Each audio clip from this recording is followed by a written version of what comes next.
morning, everyone. Welcome to beatdown Radio, the number one Syracuse Sports Radio right here on YouTube. So to be back with you folks once again. Folks, this segment of beatdown Radio is brought to you by our friends at Itasha Coffee Company. Folks, Itasha Coffee Company, founded in Chicago in 2023, Itasha Coffee Company is the premier anime-inspired coffee brand for fans who love to live life loud. They blend top-tier beans to bring you flavors that will not only give your taste buds a kick into fifth gear, but will give you the energy to start your day off right. So whether you're a cosplayer, a VTuber, or a streamer like us, Itasha Coffee Company makes you feel like part of the family. Check them out today and use code the BWN Radio Network. That's the BWN Radio Network at checkout for awesome discounts. And folks, they have their limited edition fall flavors out right now. You guys need to check them out today. All right, everyone. So, good morning. I'm happy to be with you folks once again for another episode of BWN Radio. However, folks, this episode's a bit different. This episode feels a bit weird. You may notice that on the other side of the screen there is another person. Who is this person, you may be asking? Well, allow me to describe this man. This man has been my Boston sports expert for a couple of years. This man is one of my best friends. He's actually one of the longest people that I've known in my friend group for the longest time. He is a Patriots fan, a Celtics fan, a Bruins fan, Red Sox fan. This guy knows his sports, and trust me, I couldn't think of a much better mix because I am here to officially announce that I now have a co-host. Co-host name is the silver medalist golf, the Special Olympics Team Maine. His name is Mr. Thomas Noble. This is where Noble says Great, them. great to be here. Honestly, that before you start the stream, my alarm clock literally randomly jump scared me. So great start. Alright, so we're off to a great start already. So obviously, Yes, folks, great start. you guys may have heard this man's voice before. This is Thomas Noble. Of course, he's from the Wrestler Podcast. Uh, like I said, me and Noble, we've known each other for a long time.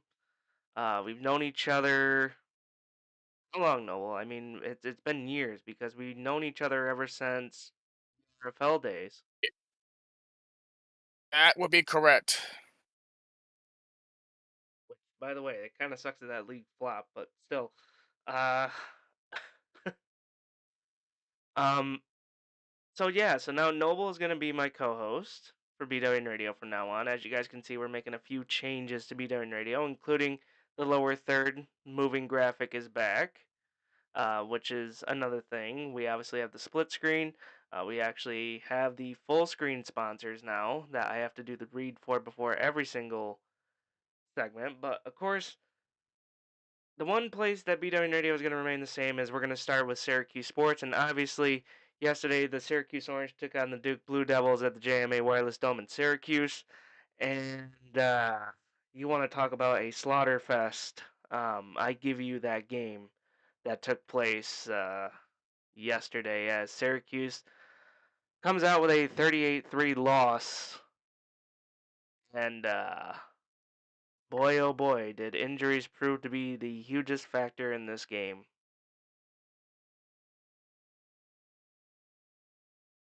Yes, it legit is.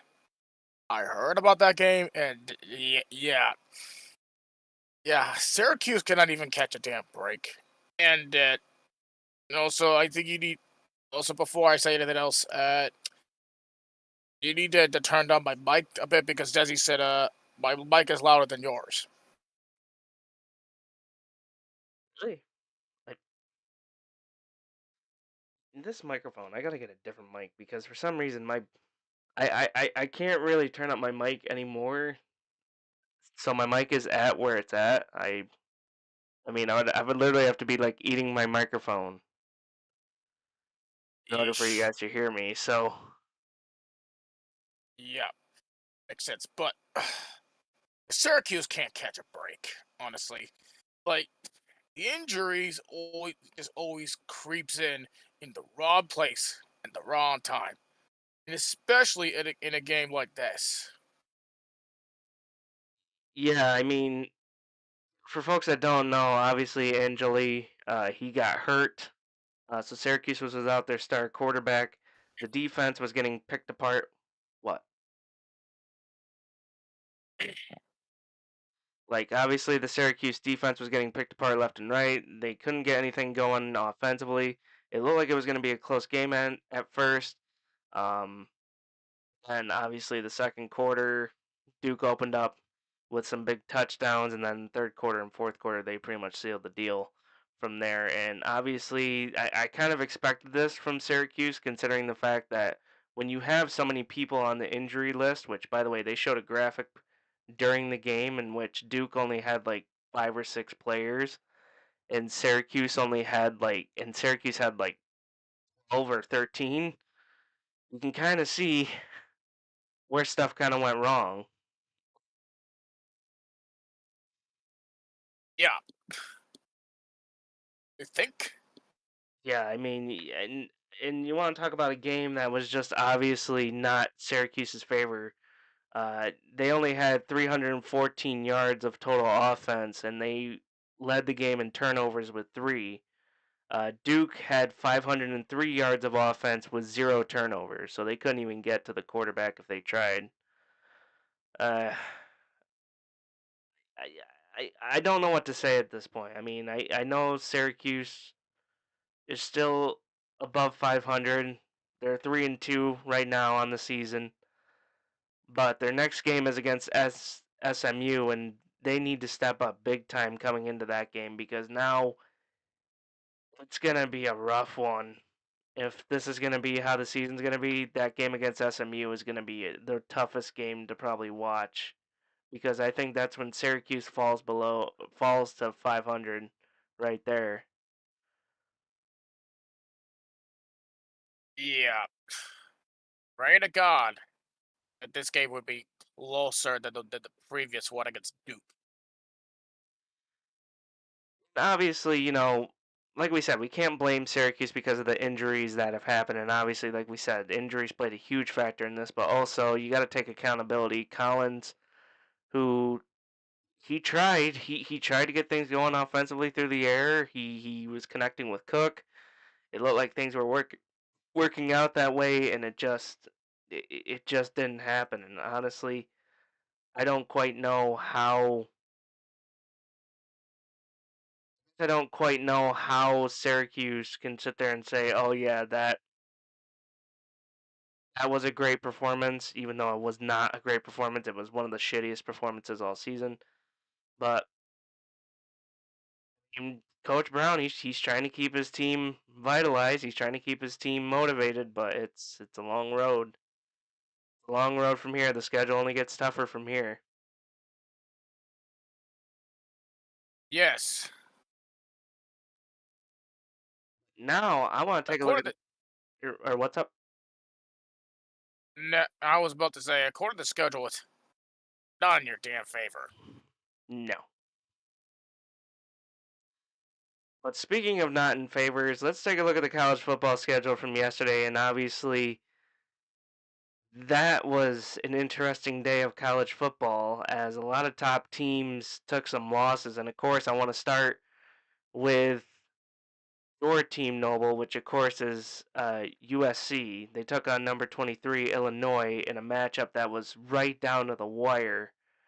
Uh, what were your thoughts on that game? I, the thing is, I watched the first half of this game, and well, it's not in our favor because of the penalties, and then we had that bad fumble from our running back Jordan. Crying out loud. Um, and I did not even register watch the rest of the game because I was at a golf outing. But my dad reported that to me. It was a very close game back and forth, and we were ahead 32-31 in the fourth quarter with only a few seconds left. And then shit hits the fan where Illinois kick a 41-yard field goal as time expire as USC take a fall. So for the second straight year, like in a week 4, week 5 match where we supposed to win a big game, we lost. We lost to Illinois, a team who lost 63-10 against Indiana, which I have the full confidence to say USC could be that team because we got a quarterback that we can play well. We got our top receiver, Malachi Lemon, who had 151 receiving yards and 2 touchdowns. Uh, but this game, it was just go tooth and nail, wire to wire, mano to mano, and we took the fall by 2 points. Yeah, look, do I think that USC is going to hurt much from this loss? I really don't think so. I think that this loss kind of helps, uh, kind of show them, hey, we can hang with another top 25 team. I know that a lot of people said that this loss could potentially knock USC out of the top 25, which I don't see that. I really don't see how USC could be knocked out of the top 25 with this loss because they'll pretty much. From the looks of it, they're gonna have the same record as Illinois. So I really don't see them falling out of it. I do see them maybe dropping to maybe 20, 22, 23 at that point. But overall, you got to be impressed with USC, especially with how they performed. Illinois was definitely on point. They obviously, drove down the field, got them in field goal range. You really can't be disappointed with either team in this matchup. But Noble, there is a game I do want to talk about. Was the talk of the town. I Obviously, it was a battle in the SEC between number 17 Alabama and number 5 Georgia. Which, whenever these two teams meet, it's like a dogfight. Put that in literal terms. It's a dogfight when it comes to Georgia beating the Georgia Bulldogs. But this game also another one that was right down to the wire, and could not believe that number 17 Alabama came out with the victory. Really couldn't. honestly, I literally have Georgia winning the game because one, I have no faith and I have zero hype around Alabama now. They have Caleb DeBoer as the head coach. I literally thought they would take another bad loss, but but apparently they just took that bad loss and to erase that, to knock off a Georgia team that has been stacked. But at some point, Georgia made a few mistakes here, including that bad fumble by Nate Fraser. Uh, so Alabama capitalizes from their past mistakes, from their previous opponents, and they just got the win there. Georgia Honestly, can't find a way to capitalize. honestly, the one surprising factor in this game was, of course, Alabama's quarterback Simpson, who has just been on point in these past few games. Ever since Alabama did take the one loss, he's been on point ever since then. He threw for 276 yards and 2 touchdowns yesterday against Georgia's defense, which, uh, again, shockingly enough, a top 5 team falls. That wasn't the only top 5 team that took a loss yesterday, because we need to talk about a game should have been highlighted a bit more, Noble, and I think you know the game that I want to talk about. What one? This game went into second overtime last night, as it was the number 6 Oregon Ducks taking on number 3 Penn State. This game went into double overtime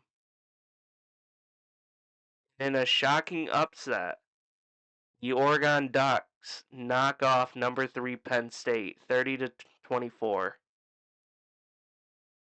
Holy crap. I watched the replays of that this morning because obviously I fell asleep when it happened. I could not believe how impressive um Moore looked yesterday for Oregon. He looked so impressive. He threw for 248 yards, 3 touchdowns. He only missed 10 of his completions, and he just looked unstoppable yesterday. Yeah, I can't say anything bad things about Dante Moore, even though he's a first-year quarterback, taking the place of I don't know, taking the place of a previous QB last year. But Oregon did look impressive with Dante Moore, 248, 3 touchdowns. Especially the fact that he can run the football significantly well here, along with his running back, D.R.A. Hill Jr., who rushed for 8.2 yards per game. Oregon found a way to. Oregon just found a way to eat some ground with the football. Penn State. I legit thought Penn State's gonna win this game because I literally thought their run game would outlast Oregon's run game, which that's not the case, honestly. Here with Singleton here with 21 rushing yards, along with Allen 54, Drew Aller with 42, and you only have 137 passing yards, 2 touchdowns, 1 pick at that game. But that game went to double overtime. I didn't watch that game because I was watching the other college games throughout the time here. I never had a chance to watch this game in particular, but man, when I saw the score, holy shit, the Ducks are gonna be tough again. And honestly, I couldn't believe that. And of course, we do have one more shocking top 5 team loss yesterday, and that, of course, was, believe it or not, the team that I actually have favored to win the national championship. LSU defeated by number 13 Ole Miss 24-19. Lane Kiffin, you son of a bitch. You're driving me nuts. Like, you motherfucker. He's driving me nuts because honestly, I had LSU freaking favorited hard in that one. Here comes Ole Miss just pretty much saying, "Oh, we're gonna take a crap on your head." Gonna happen.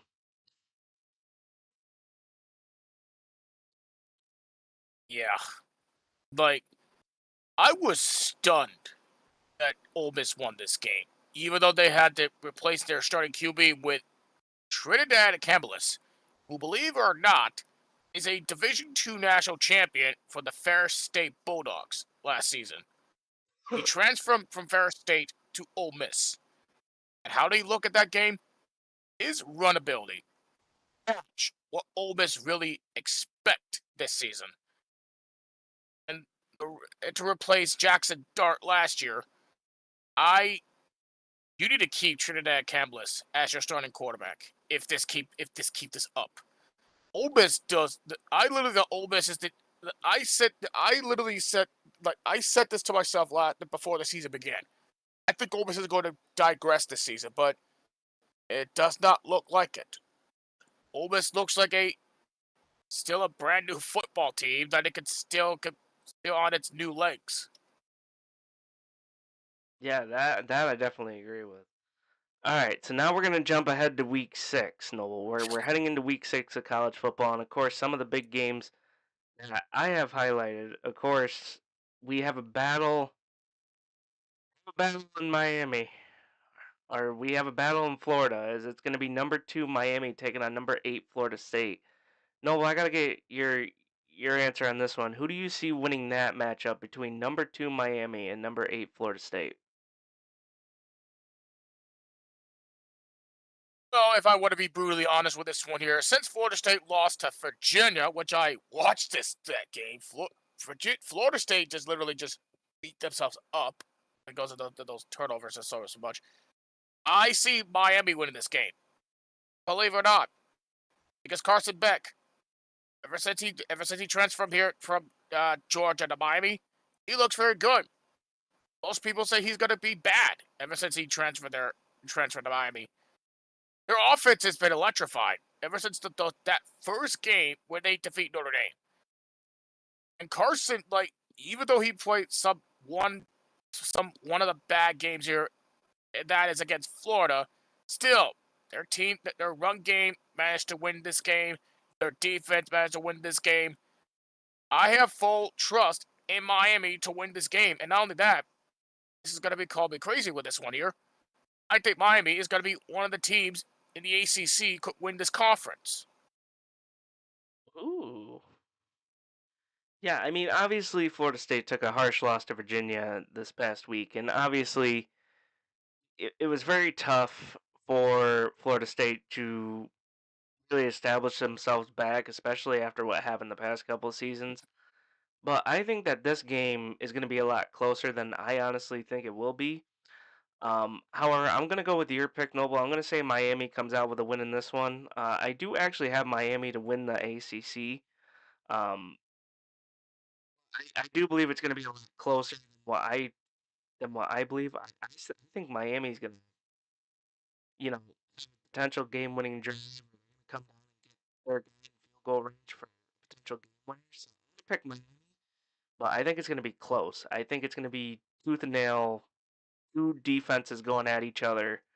I do think that Beck is going to play a part in this, even though he's only thrown 3 interceptions this season. He's still been on point. He's still been looking like the quarterback like he was at Georgia.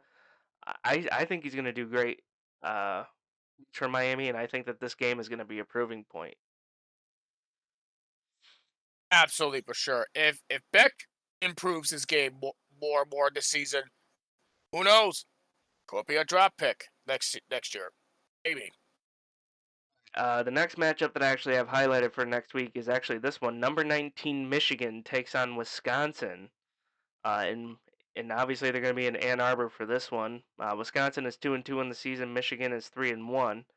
Teams in the Big Ten. Noble, who would you have in this one? Do I have to freaking answer this one? It's Michigan. Because of that one quarterback that has been highlighted his name ever since he came here, Bryce Underwood. Most people do not even know who the hell he is. If you have not watched his high school tape, he's electrifying to watch. He's a great mobile quarterback that can actually run the ball well. And if there's another player to watch out for, and that's Haynes, their running back, number 22. He's ridiculous to watch. The run game is going to be really effective here, and it's going to be at Michigan. And expect a lot of maize and blue there on Saturday. I got Michigan by 2 touchdowns. I don't see Wisconsin's defense going to be blunted at that game. Yeah, once again, I think that this is a game where Michigan is going to prove why they're going to be top dogs in the Big Ten. Bryce Underwood, terrific talent. Even though it doesn't show up on his rap sheet a lot, I think that Bryce Underwood is actually an underrated quarterback who has a lot to prove in Michigan. I think the run game is going to be huge. I think Haynes is going to have a big day against this Wisconsin defense. So I'm going to pick Michigan alongside you here. But here's a game that I feel like we're going to have a bit of a debate on. This is number 10 Texas taking on Florida. I want to get your opinion on this one. Who do you got in this one?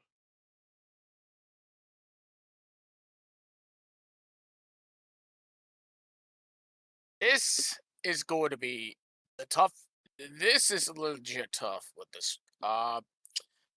Like at this rate, I just give up on Florida. Like their head coach is like I don't know who their head coach is. He's like he's about his ass is about to head out of the door.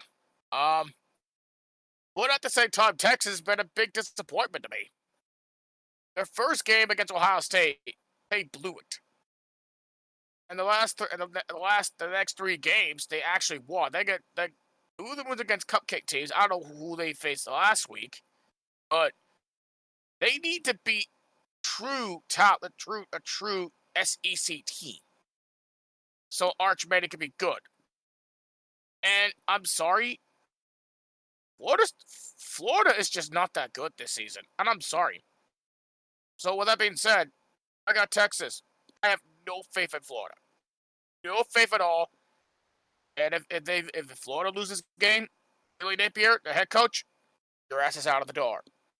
You cannot beat a true team at this point, or not even a new team in the SEC out of Texas. Not to my head. No. Obviously, when it comes to Florida, I think that that's the one thing that has been a huge problem for them. I mean, they started off the season strong with obviously their only victory on the season, which of course was against Long Island. That was when they were ranked. That was when a lot of people had a lot of hope. Then you get to the next couple games where they lost to South Florida in that close one. That was the big upset. Then they got dominated. Then they pretty much lost by 10 to LSU, and then just got completely routed by Miami. Um, I mean, look, here's the thing, right? And this is the part that's going to be scary for me. Is gonna say Texas is gonna walk out with the win, uh, but I'm very scared when it comes to Arch Manning, and the reason that I say that is because obviously, like we said, he took that big loss to Ohio State, and then obviously he played a bunch of teams to get himself back up there. But I mean, I don't know, like something about this Florida defense, I feel like could present a problem for Arch, but also I feel like it could be at the same time Arch could find a way to disembowel that whole defense. You know what I mean? So I have that Yes. feeling that I have that feeling that Arch may mess up a bunch in this game, but I still feel like Texas is going to come out with the victory. Yeah, I think so as well. But there's one game I want to go over, if that's all right with you here. Absolutely. What is it? Well, it's the game. It's the infamous game from last year. It is that where Vanderbilt won at home last year. Now they're traveling to Tuscaloosa against number 17 Alabama. But this time, Vandy 5-0, while Alabama 3-1. Oh. So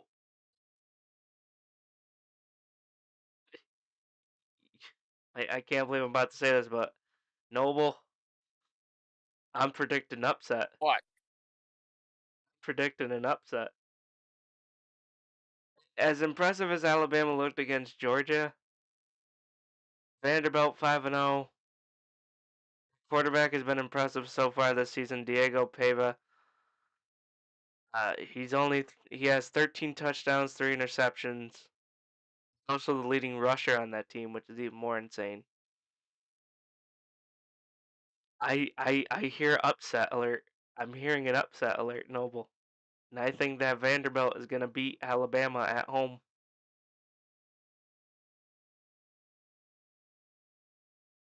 I agree with you with this one.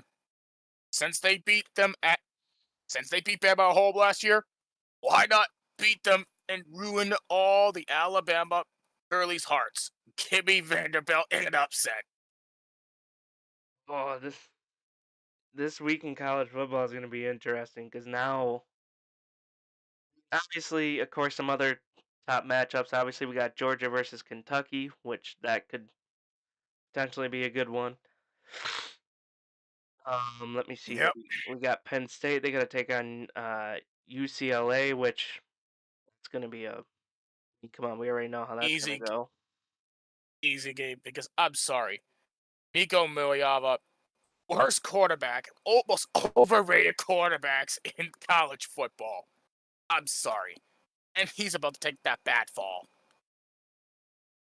I can definitely agree with that one. We have number 12 Texas Tech taking on Houston, which two undefeated teams there. Should be a good one. Let's see. We then got number 24 TCU taking on Colorado. We have number 1 Ohio State taking on Minnesota. So obviously another great week in college football, of course. Yep. Obviously, we're gonna wait and see on that. All right, no, but we're gonna take our first commercial break. When we come back, we got NFL Week 4 picks and headlines, and of course, we're gonna talk about how the Bills have training camp today. Oh boy. We're going to talk about how the Giants have a new starting quarterback and how there apparently is a breaking rumor that we have to either dispel or talk about. And of course, we have a Monday Night Football matchup that I could see being the lowest rating Monday Night college or Monday Night Football matchup of all time. Um, but anyway, we're gonna talk about all that more in just a little bit. So stay with us live right here on beatdown Radio, the number one Syracuse Sports Radio, right here on YouTube.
Sports fans are gearing up and saving big at Fanatics.com, the world's largest collection of officially licensed fan gear. From all the leagues, teams, and players you love, unique one-of-a-kind designs exclusively by Fanatics, and autographed collectibles from today's biggest stars shipped directly to your home. Join Fanatics Rewards for free to earn fan cash on every purchase. Shop now and for a limited time, get 20% off all orders. Fanatics.com, officially licensed everything. A big thank you to our sponsors at Fanatics.com, folks. Whether you are a sports fan, whether you're cheering on the Giants or the Patriots, whether you're cheering on USC or Syracuse, whether you're cheering on the Mets or the Red Sox, whatever your team represents, you guys need to get the gear at of course, one of the best sports sites ever, which is Fanatics.com, folks. And you need to download the new mobile app on the App Store or Google Play today, folks. You guys can start earning fan cash, so you guys can start earning towards rewards that you guys can use towards future purchases. So whether you guys are fans of the NBA, NFL, MLB, NHL, NCAA, MLS, WWE, and more, you guys can check it all out at Fanatics.com. Fanatics.com, officially licensed everything. Welcome back to BW Radio, folks. I, of course, am your host, Brandon Knight. I'm here with my co-host, Thomas Noble, who is doing an awesome job so far, and I think he deserves a round of applause. So, soundboard guy, please hit him with a great round of applause, of course.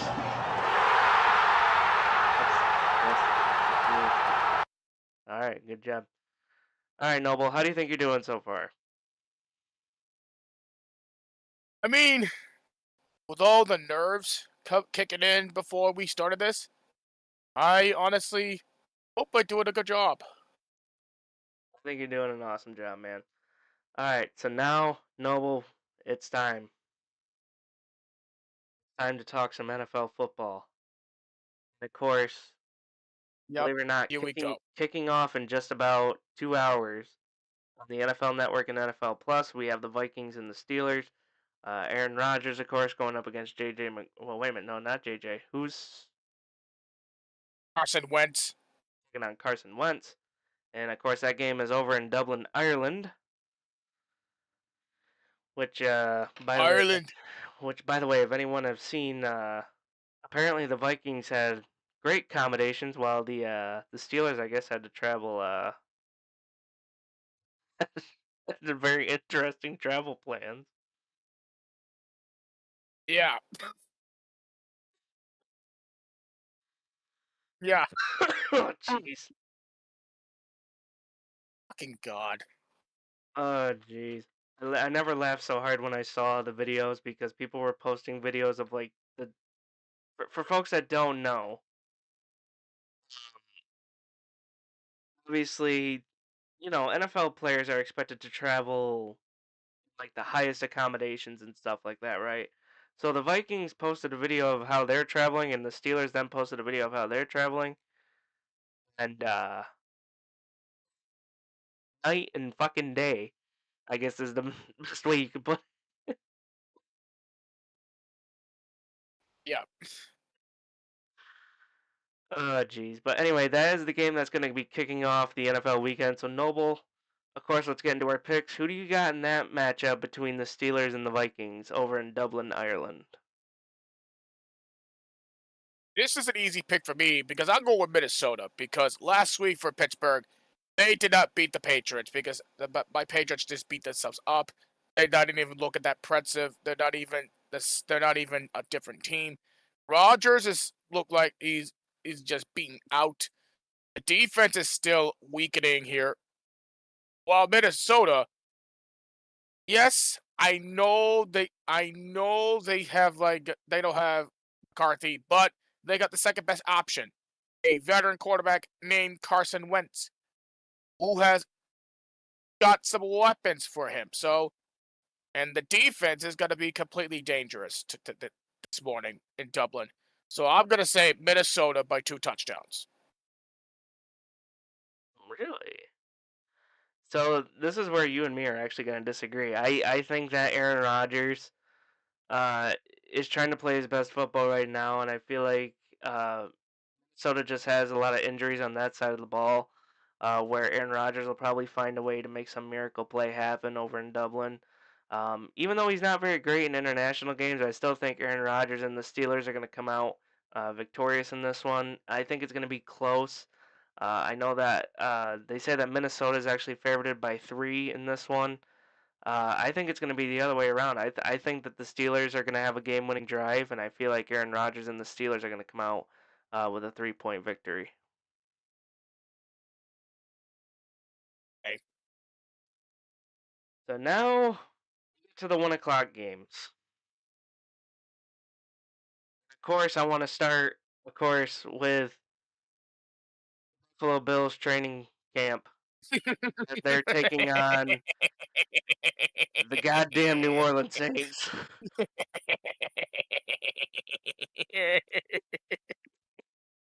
Do we even have to pick this game? No. You and I know the Buffalo Bills will win this game. And like I said, in week 1, the New Orleans Saints, in my opinion, are going to be the worst team in the National Football League. Go to the caboose and go draft a freaking quarterback. Like, come on.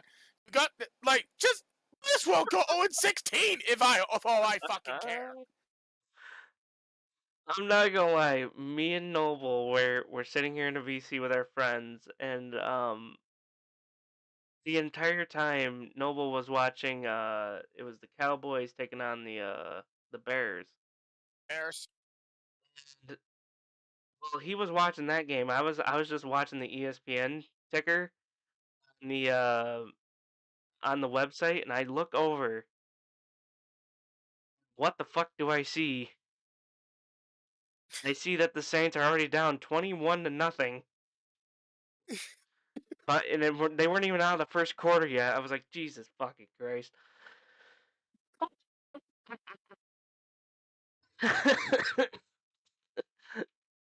No one This me and clearly Noble were tells fucking dying laughing every time they got scored on.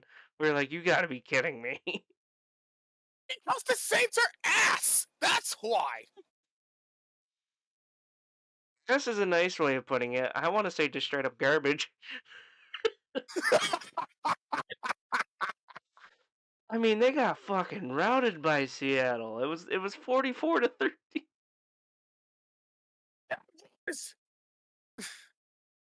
It got so bad that in the third quarter, the Seahawks had to bring in Drew Lock, for Christ's sake. Just this clearly tells Saints are going to be completely garbage. They'll be lucky if they get 2 or 3 wins this season. Jesus Christ. All right. Fucking um. So yeah, obviously we're not gonna pick the training camp team, so we're gonna go with the Bills. Yep. Ah, Jesus. All right. So obviously the next game that we gotta talk about in the 1 o'clock slot is obviously the Los Angeles Chargers are traveling to MetLife Stadium to take on the 0-3 Giants. The Giants, of course, making a change at quarterback as Jackson Dart will be the starting quarterback today for the New York Giants as they decided to bench Russell Wilson. And, of course, there is now a rumor that has come out. This is according to valuable New York NFL resources saying that, and believe it or not, um, this is actually on the NFL Network as of right now as a bottom line thing. That the Giants could be potentially looking into trade options for getting rid of Russell Wilson. Which, I'm going to say this right now, New York, if you do that, I'm going to beat the living crap out of you. That would be ridiculously dumb, honestly. You need a veteran quarterback presence here for the Giants. Like, if you trade Wilson, I'm sorry. What the hell is wrong with you? Fuck me, I'm not the one in charge, goddammit. I'm not targeting you. I'm targeting the freaking Giants organization. The goddamn fucking Goshian motherfucker. No, just kidding. I mean, look, obviously, I want to say that Dart's going to be impressive today, but obviously, he's going up against a tough Chargers defense. Not only that, but I mean, he's getting thrown right into the fire right away. We're only 4 games into the season. He's going to be relied on heavily in this one to perform. I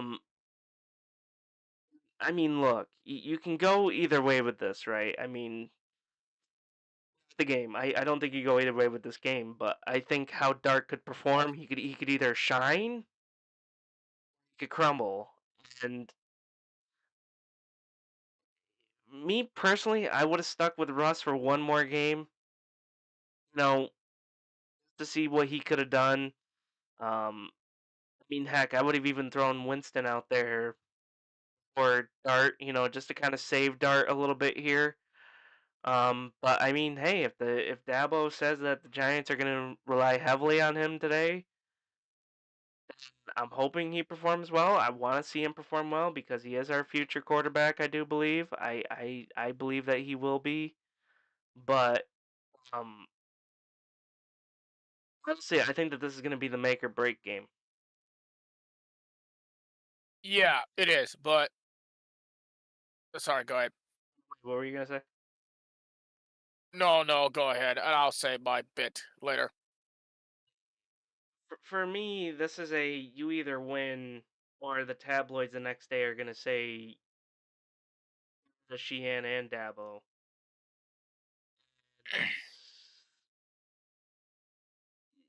Here's why this one's hard, right? If the Giants lose today by at least 3, I think that there's some positive momentum.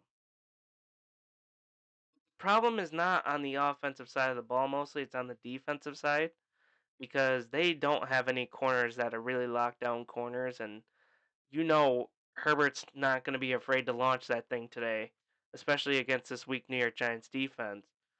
So, in my opinion, I think that the Chargers are going to win this one. I'm not going to say how close it's going to be because I don't know how Dart is going to perform. I don't know how the defense is going to perform. So I'm going to say the Chargers come out with the win today. Yeah, I got the Chargers as well, but I'm just gonna say something that's gonna be a comparison. Putting Dart against a tough team here, just like the Giants did exactly what the New England Patriots did last year. Since we depended on Jacoby Brissett last year for the first couple of games, we say let's put Drake May in against the Texans, and well, I was skeptical about that move last year, and believe it or not, Drake May did look well against the Texans in his debut. So if he does well, if Drake May does well in his debut in the NFL, almost like the first half of the season, I mean, why not Dart? Because I do believe Jackson Dart is a talented quarterback. If you look at the look at the freaking tape with Ole Miss and then part of USC, he looked impressive. He could run with the football. He's accurate, but he needs to work on his accuracy well here. I do believe this is a tough test, though, against the Chargers. I do think he will ball out. However, like you said, those corners are suspect. So with that being said, at this point, Chargers win, but I do think it's going to be I don't think it's going to be a blowout, so don't expect that. I say like around, say 10 points or so, because I do believe in Jackson Dart. I do. I do believe in this offense, but the corners are still suspect. Yeah, I mean, look, we could sit here and say, we could sit here and blame the offensive line. We could sit here and blame all these different weapons that the Giants have. But I mean, overall, there's two sides to every story here: the defense and the offense. So obviously, the Giants' offensive line needed work. The Giants' defense needs a little work. Like I said, it could Dart can either perform at the highest level today, or he could crumble. And for all we know, we can go to Winston for all we care. But I mean, we'll have to wait and see. But obviously, we have more games that we have to talk about. And of course, let's continue on with the Monday, or not with the Monday night slate, with the Sunday slate. We have the Commanders taking on the Falcons. Penix Jr. going up against the backup for the. Oh, wait a minute, no, Daniels is good to go today, right? No. No, he's not. No, he's not. Not what I'm aware of. Oh, I thought that there was a press conference that said that he was good. I mean, look, If he's good to, I already know how this game's gonna go, so I'm already gonna give my pick. I'm gonna say the Commanders. yeah, I'm with Commanders as well. Like the Falcons should beat themselves up after losing to the Carolina Panthers, which I was shocked that the Panthers actually beat the Falcons. Like for crying out loud. And plus, it doesn't matter who the quarterback is, if it's Jane Daniels, who's out still with an injury, or Marcus Mariota, who has the veteran impressions for this team. I still would go Washington here in this game. Definitely. So we got the Lions taking on the Browns. I mean, come on, let's all right. Why are we beating around this one? Let's just make this Why short. only Let's just make this short and sweet. Lions by 2 Lions? touchdowns. Let's not If eat. Lions by 3 touchdowns. Say that's not even funny. I'm sorry. No, like people need to realize, yeah, you got a lucky win against the Packers. Like you got a lucky ass win against the Packers. There's no way you're going to beat Detroit. Absolutely fucking not. Again, do you not look at the Browns roster besides Myles Garrett? Who else do you have that is a great fucking player for the Browns? Huh? Tell me that to my face. Yeah. So anyway, I'm gonna go with Lions. Right. All right. Next game we have. Oh boy, here we go. The Carolina Panthers travel to Foxborough to take on the New England Patriots. Oh shit. Chase Young takes on Drake May. Oh shit. Noble. Who do you got? Oh no. Believe it or not, this is my team versus Desi's team. So this is gonna be a war. Honestly. No offense at this point. Carolina beat Atlanta. Like I did not expect Carolina beat the Panthers, and the Patriots just beat themselves up last week against the Pittsburgh Steelers. We should have beat them this last week. And no offense at this point. No offense. I am still going with the Patriots. This is a bounce back game for them here. They need to limit those turnovers. They need to stop with those stupid, measly penalties.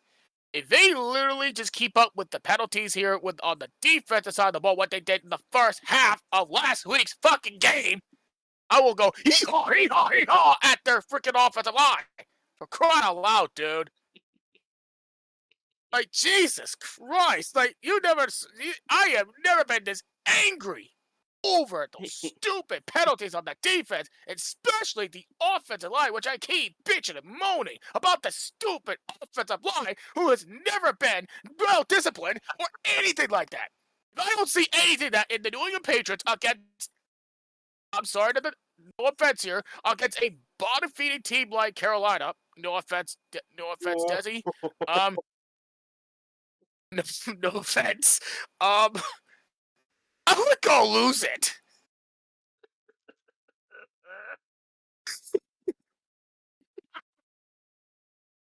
Sorry, Desi. Okay, so it tells me you're picking the Panthers. Look at the Patriots.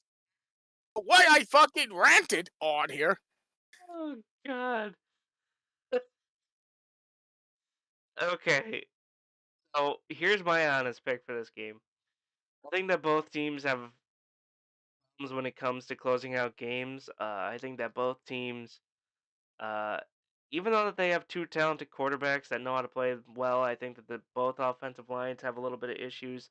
I think that both defenses have a little bit of issues. Um, I'm gonna say it's close, but I'm going with an upset here. Give me the Panthers to take the win in this one today, just because I feel like it's gonna be a very close game between these two teams. I feel like Young has that kind of drive. Not only that, but I feel like Hubbard, he's actually a very talented running back that I feel like could burst through that Patriots defensive line at times.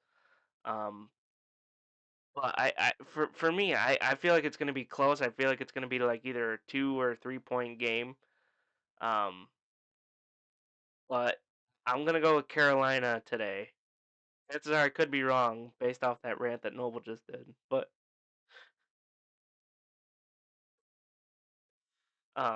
yeah, I'm gonna go with the Oh, Panthers today.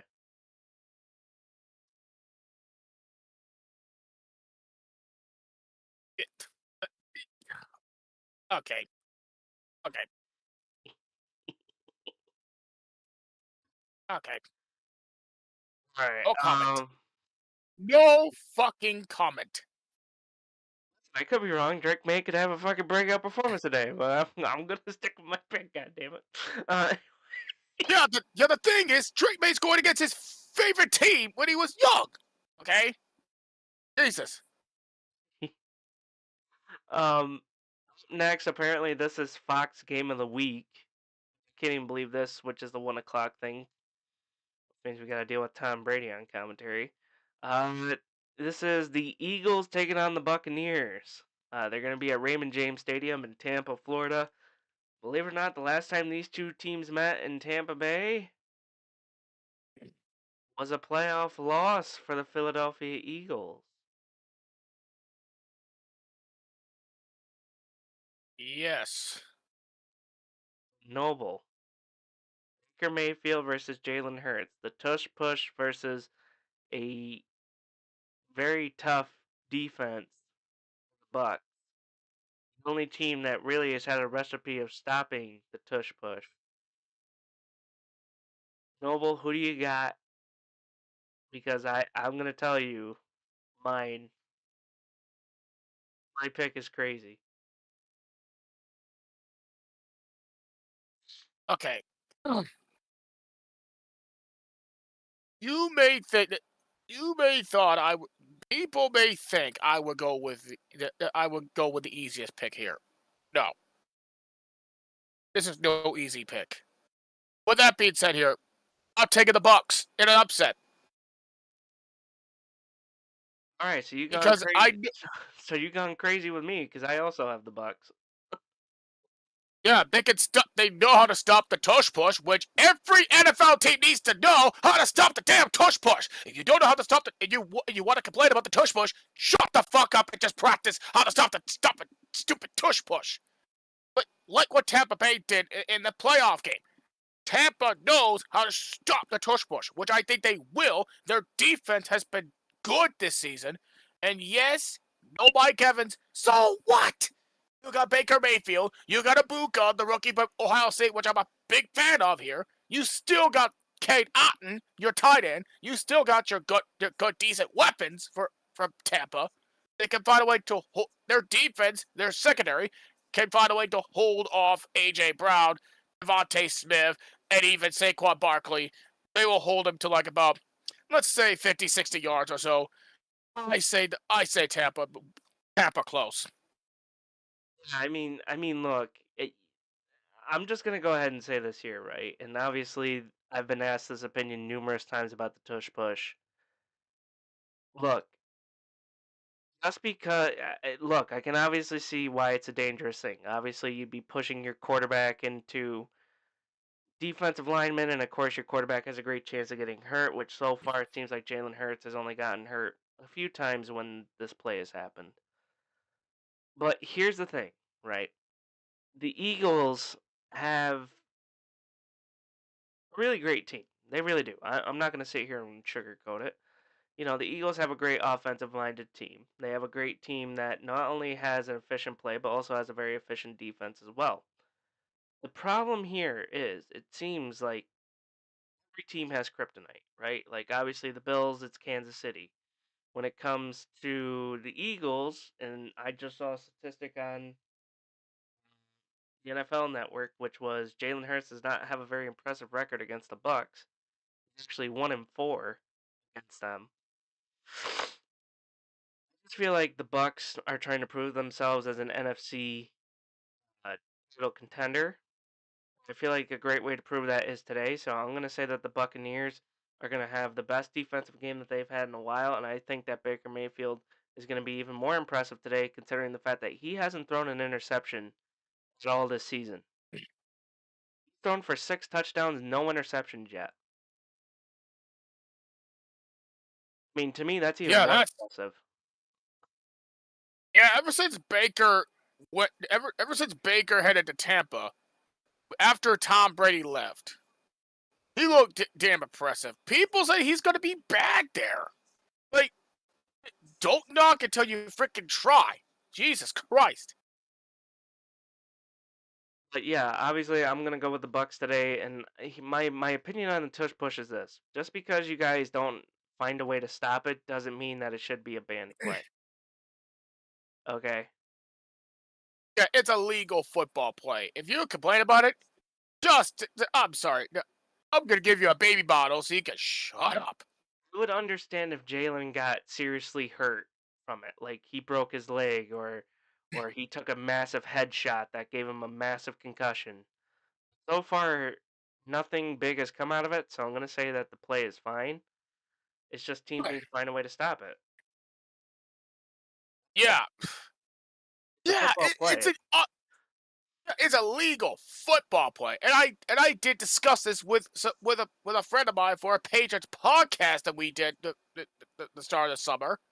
Like, it's a legal football play. Like, if you do not know how to stop a legal football play like that, go over at training camp, go over at practice. If you face Philly, go over the simulation drill to know how to stop the tush push.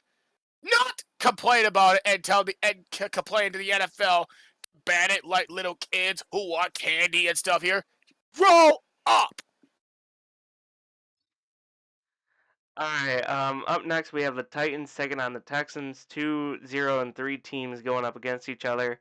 I'm gonna say the Texans get the win in this one, just because of C.J. Stroud. I feel like he's gonna have a rebound performance today, especially with him and Nico. I'm gonna say the Texans get the win. Noble, who do you got? Yeah, the Texans are not going 0-4 on my watch. Give me the Houston Texans here. But I think it's gonna be close. I think it's gonna be close too, but I feel like Nico is gonna have himself a game today against that Titans defense. Yes. Next we have the Colts taking on the Rams. The Colts are 0-3. Oh, Mike. 3-0. Or yeah, 3-0. And shockingly enough, fucking Daniel Jones, yeah, biggest motherfucker. So surprising how when they leave the Giants, they become breakout performers. Shocker, assholes. Anyway, we're getting into the 4 o'clock slates now. So, obviously, it's for me. I'm gonna go with the Colts. I mean, they're just playing unbelievable football right now.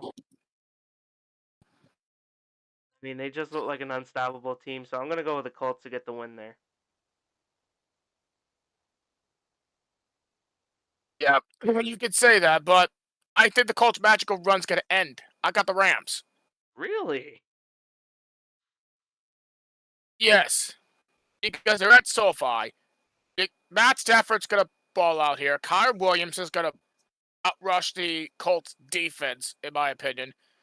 And the one receiver now the Colts is going to stop. Actually, two that cannot stop. Puka Nacua and Devontae Adams. I don't think they're gonna. I don't think that they'll have the. I don't think they have the corners or the safeties to stop those top two receivers on that team. But I really want the Colts to have the magic run still, but I really do. And I still think they're going to lead the AFC South throughout even though they're going to lose a game here or so. But I think the Rams are going to win this game. But their magic run's going to end. But their lead the AFC South. It's not going to end the way the team is looking this season. See, now this is where you and me are going to disagree because I think the Colts, I think they have the best running game around, especially when they have a mobile quarterback like Jones and they have an unstoppable running back like Taylor. I just feel like their defense has really improved, their offense has really improved. They've just been a completely different team this season, and I feel like the Rams don't have a really efficient way of stopping a good run offense. So I'm really going with the Colts. I think the magical run continues, but I was shocked. I thought you were gonna go with me with the Colts, but you're picking the goddamn Rams. I want to go with the Colts, I do, but the Colts have not faced a good team. They won against a bad Dolphins team. I don't know, who do they face in week 2? Faced off against the Broncos and came out with a 1-point victory. Yes, and last week, who did they face? Titans. And that's another garbage team. So Wait. You mean to tell me that game against the Broncos wasn't them against a good team? Broncos have one of the No, best I'm not defenses talking about in the league. Broncos. I am not talking about the Broncos. I'm talking about the Titans. Well, yeah, but you sit there and said that they didn't face off against a good team, but yet they faced off against the Broncos. Fair enough. I said fair enough on the Broncos, but they played two garbage teams this year. They won against a garbage team like Miami, who was going to be in my opinion, going to be the worst team in the AFC East, and they won against Tennessee Titans team, who's 0-3 right now this year. They'll most likely go 0-4. This is a legit competition for the Colts. They barely lost to the Broncos. I mean, they almost barely lost to the Broncos, but they won. This is a true test for Indy. Do I think they're going to play well against them? Yes. Do I think they're going to win here? No. It's going to be close. Rams pick up the win at home. Oh, all right. Well, again, we agree to disagree, but I think the Colts are going to walk out with a win. All right. The next game that we have on the slate is the Jaguars taking on the 49ers. This one had some late news. Apparently, Brock Purdy is going to be playing in this game, is what I was told. Okay. I don't know if that changes your pick, but I want to hear who you're picking first before I give my prediction because I feel like you're going to say what the fuck with mine.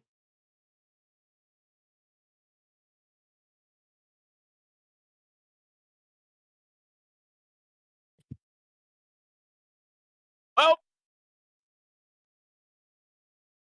I'm picking the Jacksonville Jaguars. Oh my god, you agree with me. Holy shit. Because I'm sorry. It doesn't matter if Brock Purdy is going to return. You still don't have George Kittle. Your wide receiver room is completely, non-existent. the defense is deflated. Now you don't have Nick Bosa, who's out for the season, who's your best pass rusher at this point. I just think I could see a Trevor Lawrence bounce back game for him. I do see a Jaguars bounce back game. Like, and I do see Travis Hunter do well in that game. I do see the offense here is going to do well in this game. But I think they'll just trounced the 49ers at this point. I'll go Jacksonville by 10 points. Wow. Against this non-existent defense out of San Francisco. Yeah, I mean, for me, it's just with the way that the 49ers have had kind of a rough season to start off, even though they're 3-0, they're missing a lot of key pieces to that team, especially on the defensive side of the ball. I just feel like Trevor Lawrence and that Jacksonville Jaguars offense is going to take advantage of that. Not only that, but I just feel like the Jacksonville Jaguars defense is on point, and I feel like that they're going to come into this game and just, even though it's an away game, I still feel like Jacksonville has the best chance of coming out with the victory. So I'm going to say the Jaguars come out with the win in this one. Now we get to this matchup. We got the Baltimore Ravens taking on the Kansas City Chiefs at Arrowhead Stadium. Lamar Jackson versus Patrick Mahomes. Two teams that were playoff teams last year. That one team made it to the Super Bowl. The other one made it to the AFC divisional round. Divisional round against the Bills before heading out, and both teams are off to a very rocky start this season. Well, who do you got in this one? I mean, honestly, this is a tough one. This is an easy one for me here. I'll pick the Ravens. Really? Yeah, I'm sorry, because you really think it's a tough matchup with Kansas City. Kansas City's offensive line has been trash throughout the first couple of games. Their left side of the offensive line has been deflated. And ESPN's like, Kansas City's offensive line is going to be great this season. Oh, they picked up Josh Jacobs. Oh, we're going to be good. No. Fucking realistic. Their offensive line has been garbage. They lost. Can you tell that to me? What happened against the Chargers? You lost, assholes. And you also lost last week too with a bad offensive line. You are still garbage. They're not the same team as they once were on the Super Bowl era with Mahomes. Mahomes is not Mahomey anymore. Travis Kelce is on his last legs. And I'm sorry. And their defense has been mid throughout the first three games. I'm sorry. Kansas City is by far is going to be mid. And I'm sorry. They're good. And I'm sorry. They're the Chargers. The Chiefs are now the sons of the Chargers, as far as I care. They're not going to win against a Ravens team who are angry about that loss against the Detroit Lions. Derrick Henry's going to trounce over that defense. Lamar Jackson is going to beat Mahomes, and he'll be the new Mahomey throughout on this game. And their defense is going to trounce Mahomes like there's no tomorrow. Ravens by 10 points.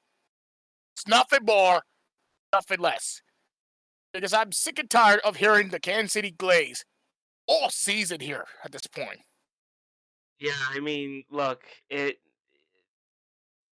one was, the reason I say that this was tough was because of how Ravens offensives looked this season, especially with Derrick Henry fumbling the ball 3 games in a row. Many people predict that this game is going to be a bounce back game for him. Honestly, I think it is. I feel like Kansas City's offense is kind of all over the place. Let's face it, last week, yeah, they beat the Giants. No offense, anyone can beat the Giants at this point. But I just feel like that Baltimore defense is going to be trying to get to Mahomes the entire time. Not only that, but I feel like they're going to be covering every single receiver like flies on shit. So for me, I just feel like that this is a bounce back game for the Ravens and that they need this kind of momentum heading into the rest of their schedule. So I feel like that this will be a test for them, but at the same time, I can also see why Ravens are going to be the ones that come out with the victory in this one, especially for Lamar Jackson, who is doing everything that he can. He hasn't thrown any interceptions either. He's actually 9 touchdowns, no interceptions so far this season. Although I think Baltimore's offensive line is going to be tough, I still feel like Kansas City's defense is going to get to Lamar Jackson a bunch of times, just based off what I saw uh, on Monday night with how they played against the Lions. So it's a tough, right down the middle competition, but realistically, I think that the Ravens are going to come out victorious in this one. Yeah. All right, up next we have the Chicago Bears taking on the Las Vegas Raiders.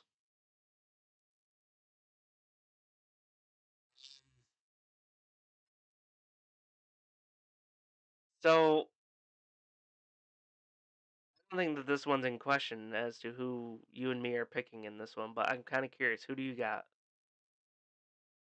Go Bears! Yeah, I was gonna say I picked the Bears to win in this one. There should be no contest for Caleb Williams in that Bears offense. I just feel like they're gonna be too much for the Raiders No. defense. Yeah, I'm sorry. But yeah, I'm sorry. Yeah, the way that the Caleb Williams played last week against the Cowboys, like, to be honest, anybody can beat the freaking Cowboys with their garbage.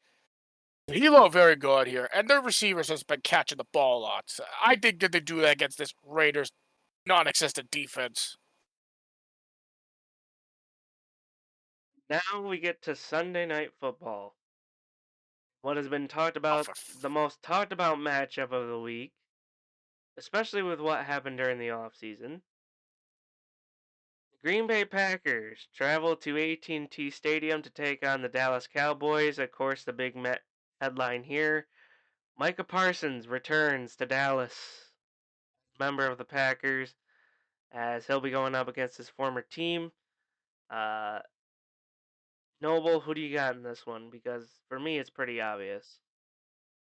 It's obvious for me. It's the Packers. Packers by 4 touchdowns against this non-existent Cowboys defense. This team is just non-existent here.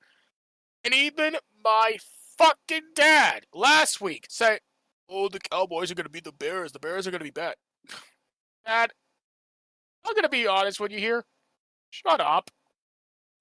Just leave that to the football experts here. At this point, if you don't even know football, honestly.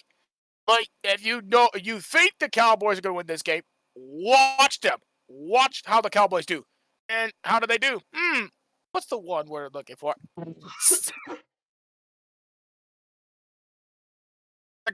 The Packers are going to destroy the Cowboys, and the Cowboys fans are gonna cry. They're going to be defeated.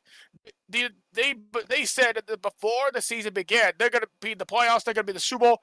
The only ticket you're going to is to Cancun. So look, many people know this. Yes, I am a New York Giants fan. Yes, I know that this has been a New York podcast for a long time where obviously I would sit here and say, yes, Dallas is going to lose every week. But, I mean, come on. I mean, the Packers offense looks good with Jordan Love and how that team works. The Dallas defense just got picked apart by the Bears last week. I mean, no offense, Mr. Jerry Jones, but you making so many wrong decisions for this team. It's surprising how you're still in charge of it or still own the damn thing. Realistically, here, Packers are just a more efficient team in this one. I feel like the Packers have a better defensive side of the ball.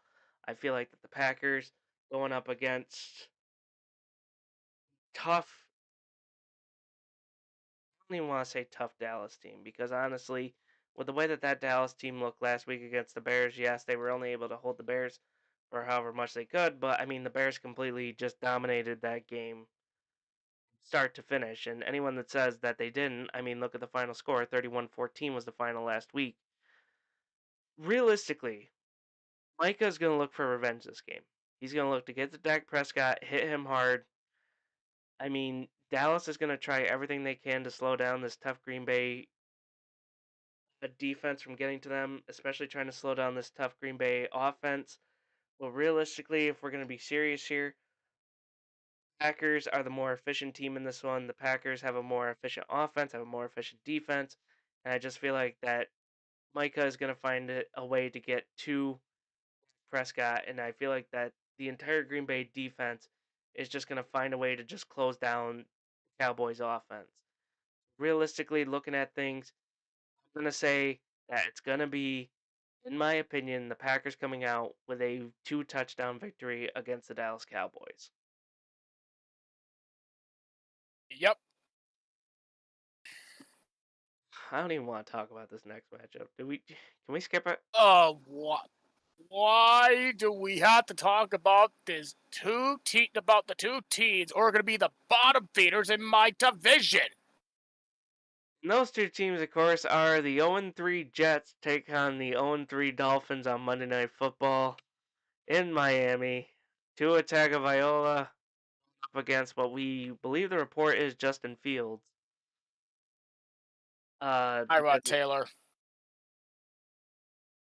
They just said that Justin Fields is cleared. You Yo. sure? You sure is cleared? Rappaport set. Uh-oh. Son of a bitch. What?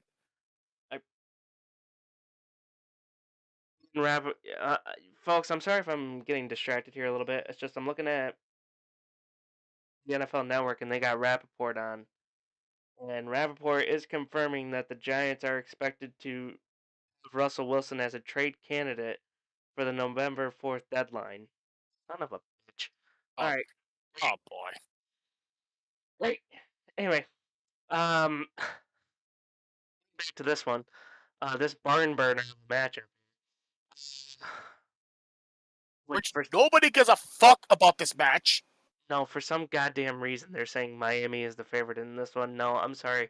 I'm gonna go with the Jets, especially with their performance last week against the Bucks. I'm gonna say the Jets are the favorite to win on Monday Night Football this week. So give me the Jets. Yeah, I'm sorry. You favored the Dolphins, who are completely ass cheeks in this season. Oh, guess what? Who did they lose to the first week? The Colts. And who do they lose in week 2? Oh, that's right. The team, the team that Tua used to own, and we own them now, which is the Patriots. So get used to it, Dolphins fans, because your team are ass. You should have you should not even favor in this game because your team is completely doo-doo hot garbage. You can literally put hot sauce over that doo-doo because you're hot garbage. Like, I'm sorry. Like, the Dolphins should not be favored in this fucking game, honestly. How garbage this team is, how Tua has been inconsistent, how their receivers has been non-existent, how their defense has been stupidly awful. And I'm not afraid to say this as a Patriots fan. I think the Jets are not going to be last place. I think they're better than the Dolphins. I'll go with the Jets. And I'm sorry, the battle of the bottom feeders of my division is the Jets and the Dolphins. If you say the Patriots, fuck yourself for that. So then, of course, it's obviously a doubleheader on Monday Night Football tomorrow as the Bengals take on the Broncos. That game is on at 8:15 p.m. It's going to be Bo Nix going up against whoever the hell the Bengals quarterback is. Jake Browning. So, as much as people want to say Browning and the Bengals are going to win, I say I got the Broncos in that one.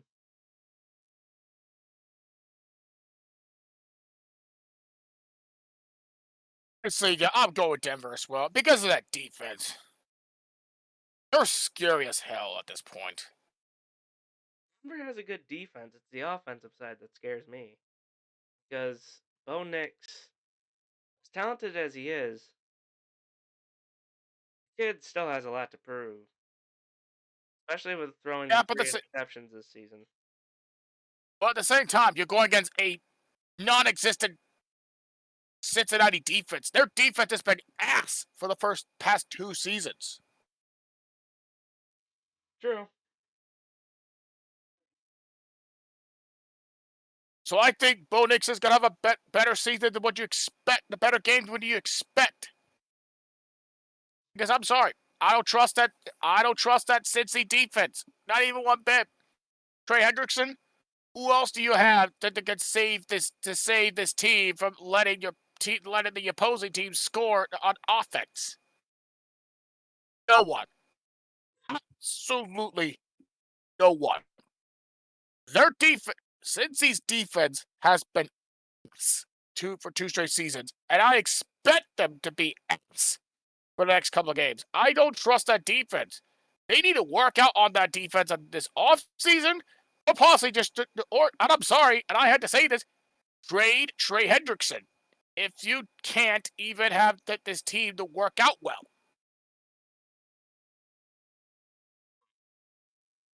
I mean, they could potentially do that, but we are going to take a commercial break now. That was the Fanatics.com breakdown of NFL Week 4. Obviously, we want to hear your guys' picks and, of course, your guys' opinion. But like I said, this morning we're kicking off some football here in just under another hour or so. It's going to be the Steelers taking on the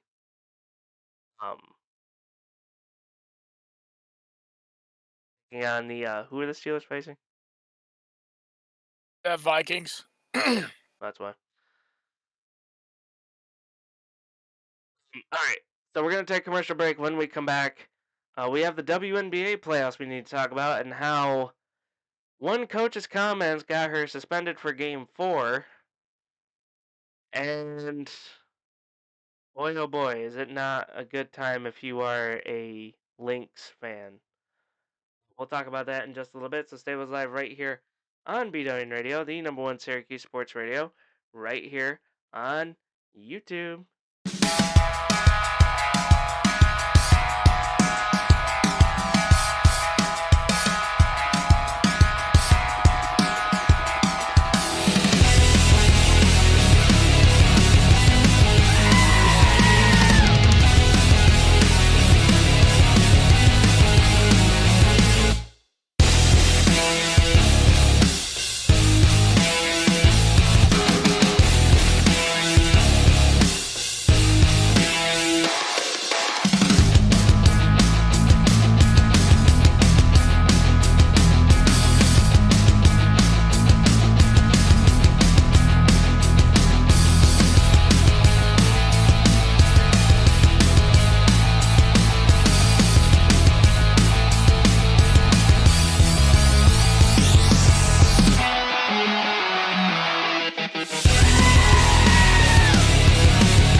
You got the tickets? Vivid Seats has legit tickets for legit fans. From concerts to sports and everything in between. Vivid Seats makes scoring great deals on great seats. Fast, easy, and reliable. When it's something you can't miss, Vivid Seats doesn't miss. These guys know what I'm talking about. And so do these guys.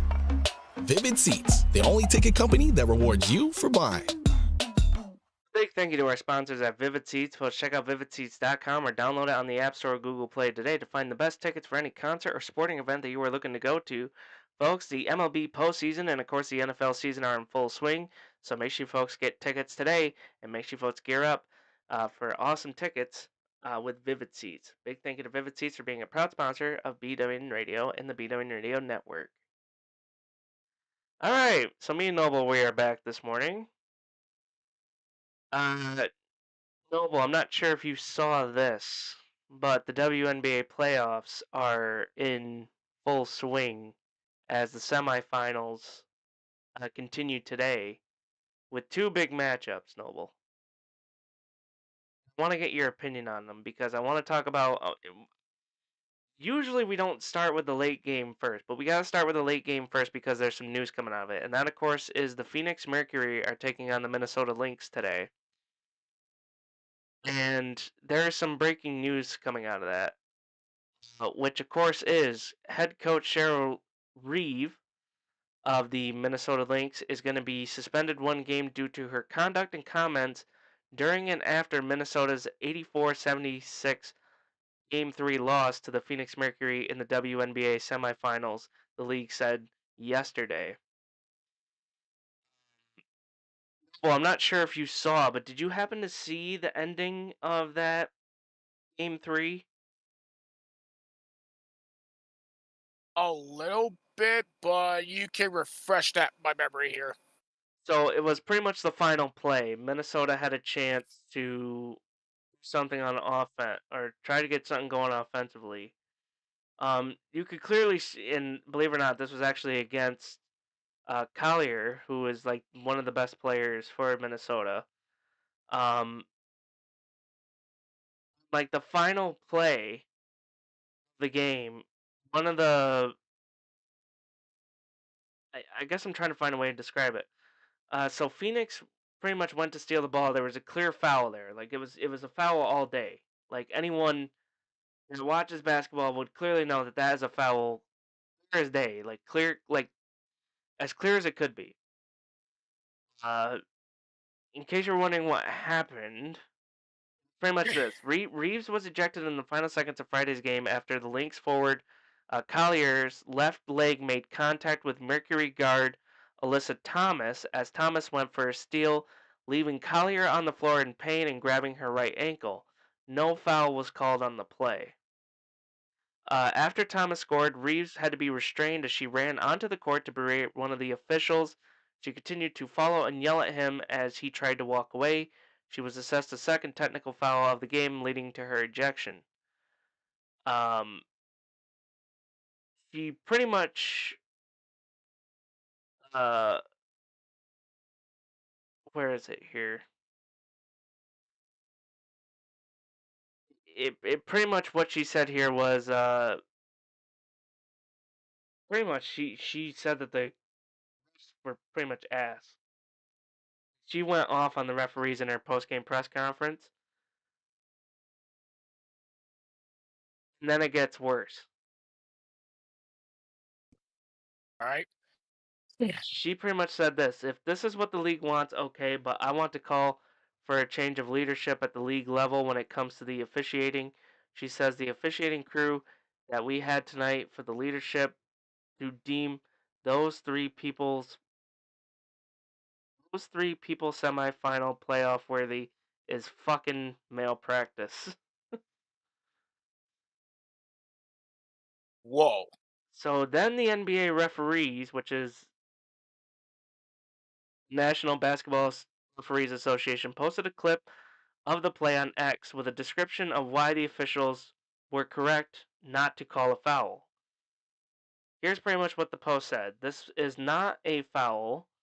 Thomas legally gets to the ball and knocks the ball loose prior to any contact. The leg-to-leg contact is incidental once the ball is clearly loose. This was correctly judged in real time as as no call was called before the technical fouls pretty much. So in case you folks wanted to see the final play, I mean, you guys can look it up. But, I mean, I guess, hold on. Would it be better if I showed it?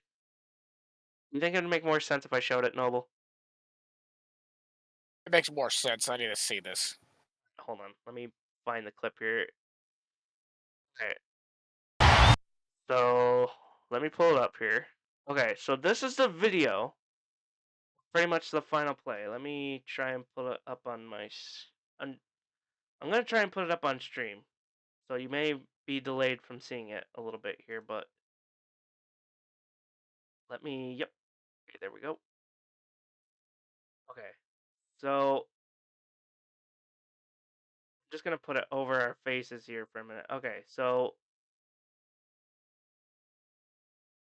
actually, I guess I'll just do full screen. Yeah, why not? I really don't care. Anyway, so are you able to see it on stream, Noble, or no? And it's kind of delayed for me a bit. Hold on, me. But I can see it. So you are able to see it. Okay. So I'm gonna play it a couple of times just so that way you folks get it. But here's what they said was not a foul. Okay.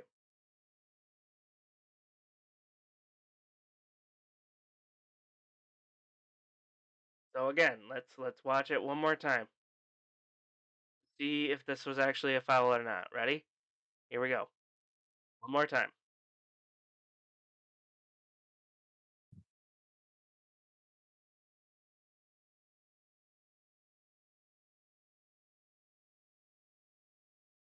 Okay. So I want to go back here. So in normal basketball, which is the kind of basketball that I grew up playing, it didn't matter if the ball popped out or not because there was contact here. Should have been something called. Clear as day.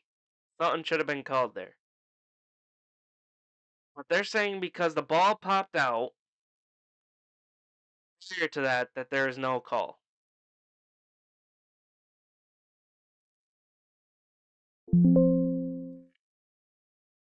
So Noble, were you But what able you're to? telling, yeah, I could see, I watch it, but you need to tell me this here. Do you classify this as a foul? Because like I'll tell you exactly how I feel about this. Because I used to be a assistant coach in girls basketball when I was in high school, and I'll give my point of view about it before I'll give my hit. I need to hear yours here. Does this So classify a foul to you? so in a basketball sense, even though the ball popped loose, it doesn't matter. If a player makes contact with another player that is away from the ball, that should be called a foul no matter what.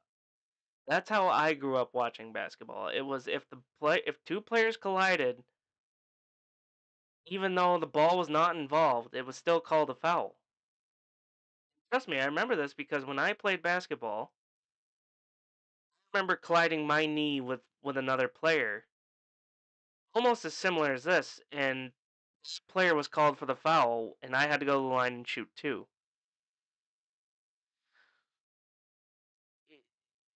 I guess Yeah, the standard of basketball has kind of changed a little bit here because, in my opinion, I believe that this was a foul. I believe that she should have went to the line, shot free throws, and this would have been a much closer game than it was. And honestly, I don't believe that Reeves deserved to got ejected for it because she was making the case for her player that hey, that is a foul. That is a foul. It doesn't matter. The ball was still in play. It was still around the same perimeters. That is a foul all freaking day. And I will judge anyone that says that oh no, that's pretty clear. That's not a foul. Well, then these referees need to go back to referee school because that is clearly a foul. Any other referee would call that a foul. yeah. Like, other people don't know here. I used to be a assistant coach for my alma mater girls basketball team. I take basketball way seriously than I would thought it would be. And yes, and I agree with you with this. As you can see in that video, on that clip, there is contact away from the basketball, and which certifies a foul. It does not even matter if you touch the basketball or not. If you make some sort of contact to a fucking player, in this case, what Alicia Thomas did to Collier, that's a foul, and Collier should have taken some free throw shots for two free throws.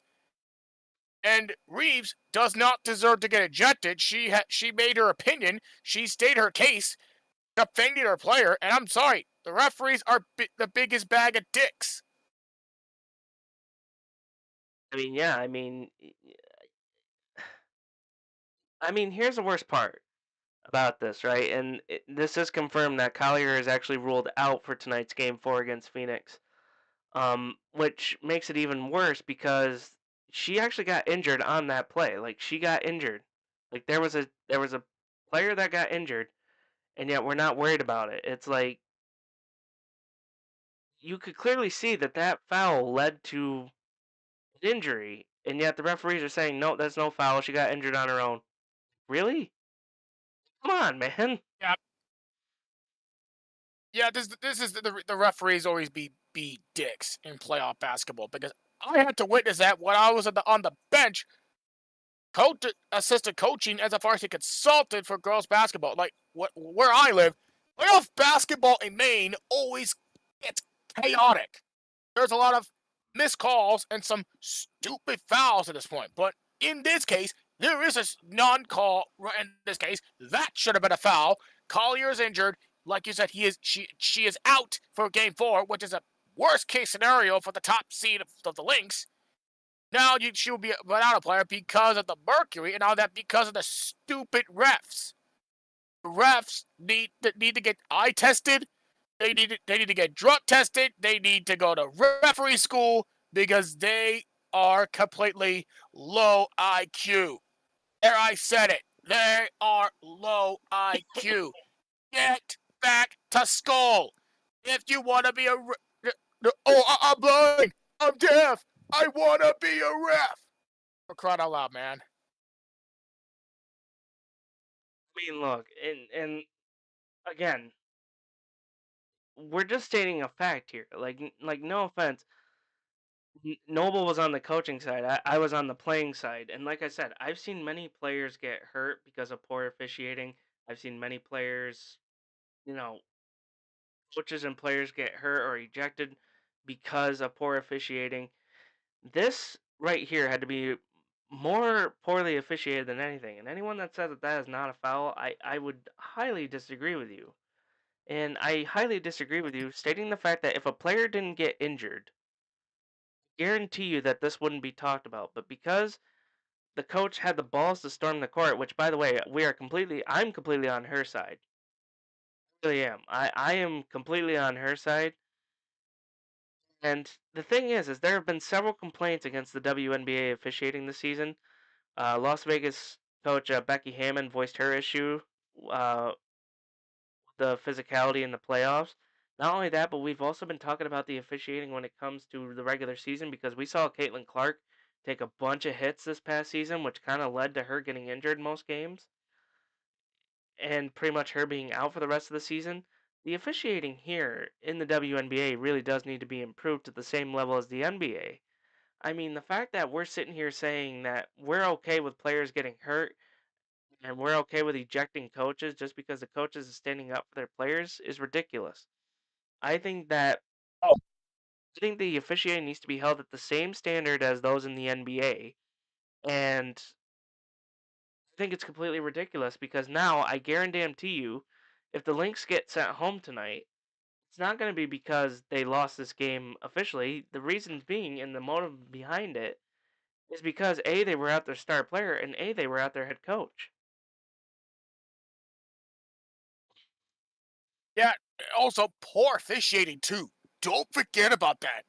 Without that poor officiating, the only reason the Mercury would get lucky to the go events is because of the poor officiating. I'm sorry, and that's true. Look, we're not sitting here saying that the Mercury doesn't play great basketball. Okay, they do play great basketball. They are a talented team, but even they know that that was a foul. I mean, it was clear as day. Thomas should know that she should have raised her hand and been like, "Yep, that was a foul on me." But instead, she took the ball, and of course, they made a play out of it. I That is just completely stupid, in my opinion. It really is.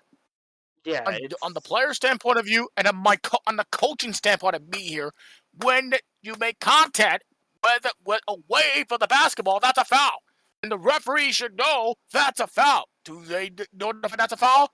No, they literally let that happen, and for sake of a hell of a player, like dude, referees need to be freaking hold accountable for their actions. I mean, look, if a referee did something questionable in the NFL, we're not afraid to call it out.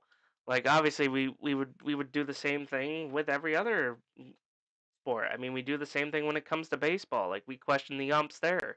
We do the same thing when it happens in the NBA. We question when a player gets hurt. Why didn't the ref call it there?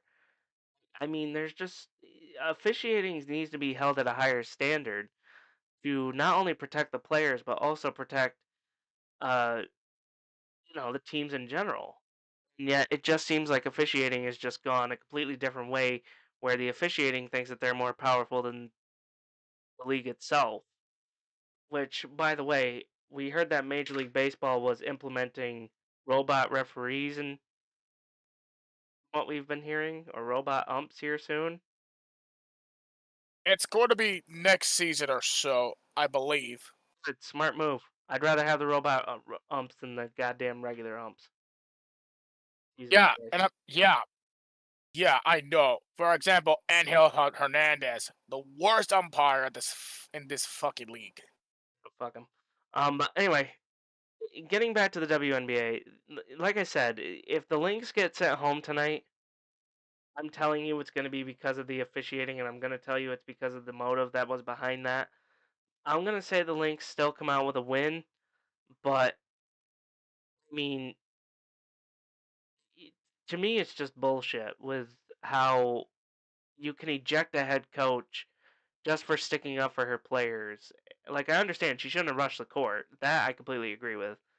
But, I mean, could have at least given her a fine, not eject her in, like, one of the most pivotal games. Could have their season on the line tonight. I 100% agree. I 100% agree here. Like, she shouldn't get that fine. Not miss a damn game with the fact that she's stating the true facts of life. When she is defending Collier when she's clearly injured from a by a freaking play that Alicia Thomas did to Collier, which is classified a foul, which the referees need to hold accountable at this point here. If the referees don't hold accountable, what is wrong with you here? It's just messed up. Anyway. Oh, now we talked about that matchup. Let's move on to the other matchup, which is the earlier matchup today, which is going to be the Las Vegas Aces taking on the Indiana Fever. Which I'm surprised the Fever ever made it this far without Clark. But I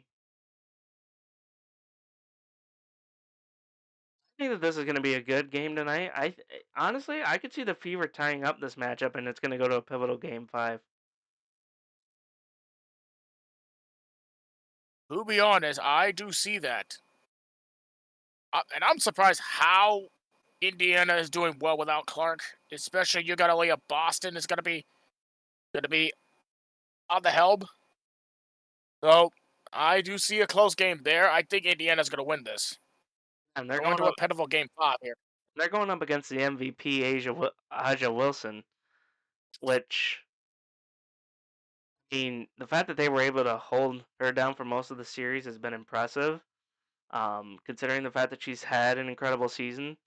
So I'm kind of curious to see how the Fever are going to do it tonight, especially trying to force, like I said, there's 2 chances that 2 teams could be advancing to the WNBA Finals tonight, or we could see a pivotal game 5 implemented tonight.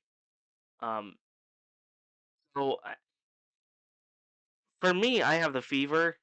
I want to see the game 5, but I'm also curious to see what happens if we do get an Aces versus Phoenix matchup as well.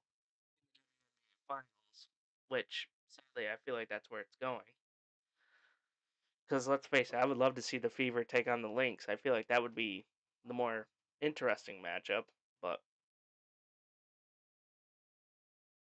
yeah, I do believe so as well here for this matter.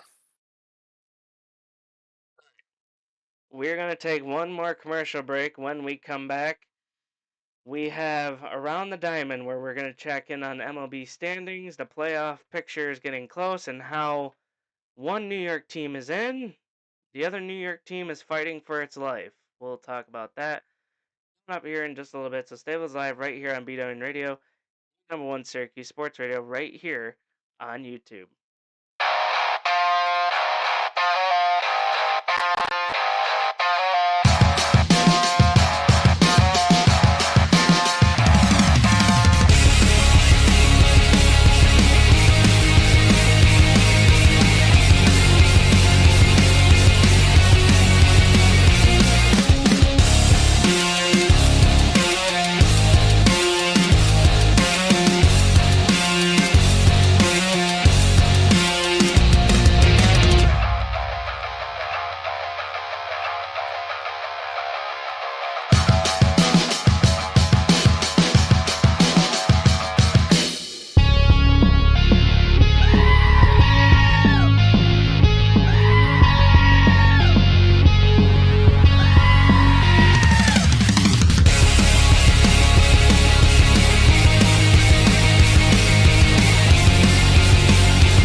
Welcome back to beatdown Radio, the number one Syracuse Sports Radio right here on YouTube, folks. The beatdown Radio Network, of course, is your one-stop shop, folks, as beatdown Radio goes live every Sunday at 8 a.m. on YouTube.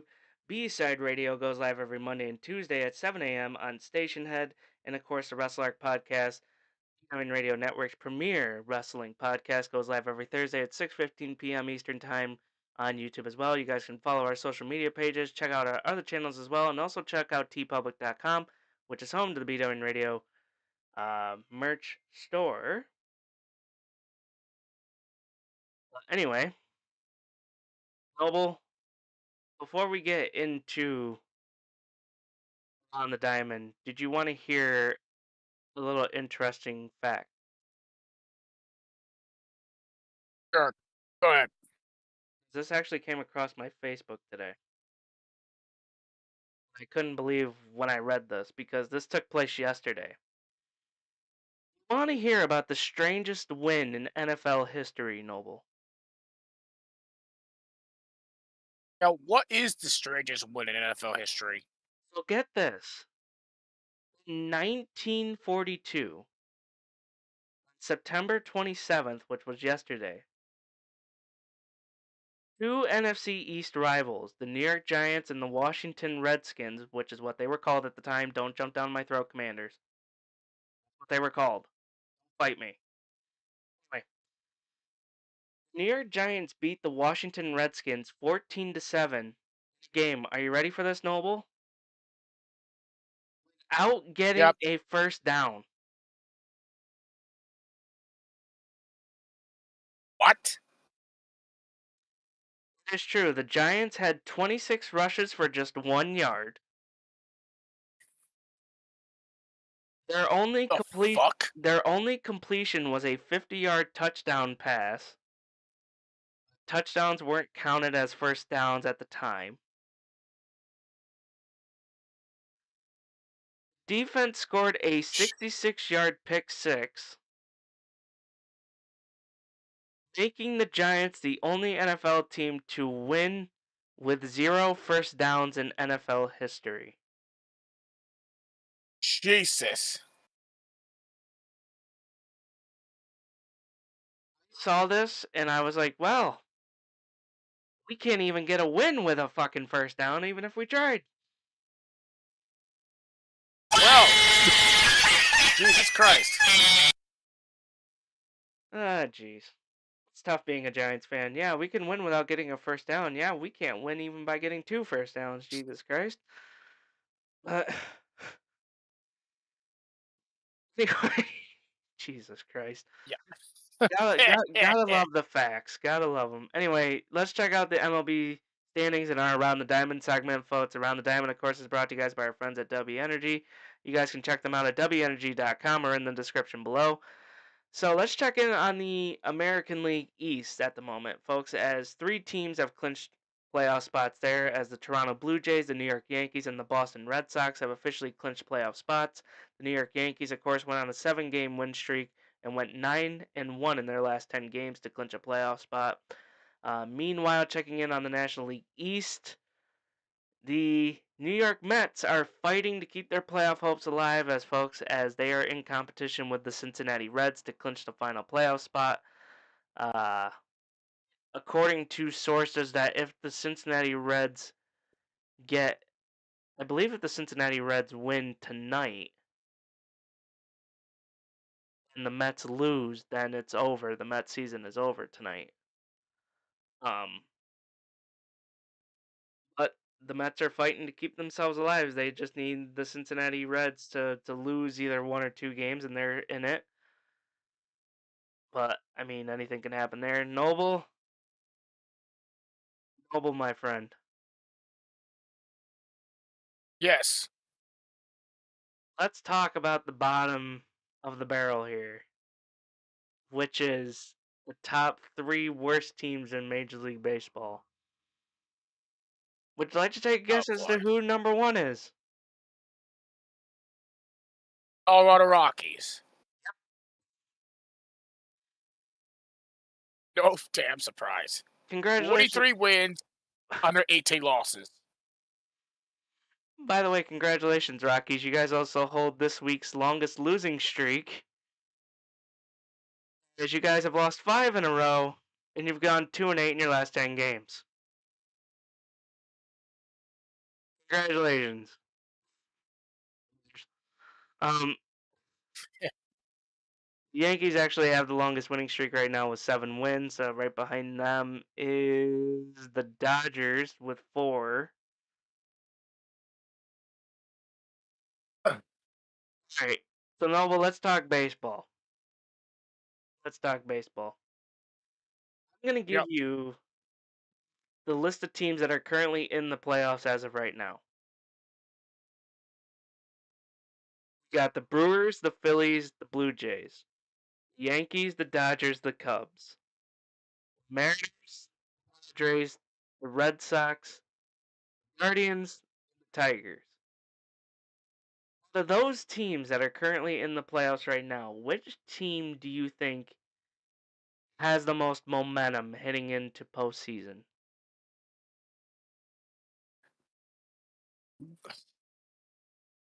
Well, that's not easy to say here. When you look at my Red Sox, like we have injuries. We are full of injuries. We're up and down, so I do not know we have the momentum. I'm gonna be real honest. But with the teams here that you named, the team that I think put carry the momentum here, I'm just gonna call. I'm gonna call myself crazy here. I say Chicago. Really? Yes, I do believe Chicago could bring the momentum here. They look impressive this season. I do. I really did impressive here. But Milwaukee, like, no offense, Milwaukee tends to fuck up in the postseason. Phillies, I do see go further. Dodgers, like, I don't think they're the same Dodgers team they once were. But but in a tight National League this year, I do see the Cubs have the momentum. See, for me, because I have a dark horse already in this playoff picture. For me, I think the Blue Jays. I don't know why they have some momentum on their side. Like they're one of the teams that is shocking me in this playoff picture as being one of the top 3 teams in Major League Baseball. Like I don't know why they have just so much momentum on their side. I feel like the Blue Jays are gonna be like a team that surprises everyone this year. Yeah, like before the season began, I did my predictions on who was my last place in each division, who was my winners of the division. So, if I believe it or not, I have the Blue Jays either last or fourth. I do not believe in them because of the controversy when it comes to Vladdy Guerrero Jr. Yeah, I mean, like people were saying that the Blue Jays were gonna get rid of him and trade him, and yet here they are. They were pretty much a 74 and 88 team last year, and now you take a look at this season, and they're a 93 and a 68 team, and holy crap, like they're now on a roll, which I couldn't even believe. But I could tell you what, one of the teams that many people aren't talking about, which shocks me enough, is the champions themselves, the Dodgers, which many people are, from what I can see, people are saying that they could potentially be a first round exit. Do you believe that, Noble? I I don't know, to be honest here. I don't know here. Despite how the by the look at how they're doing here, there's a 50-50 chance they're gonna be out.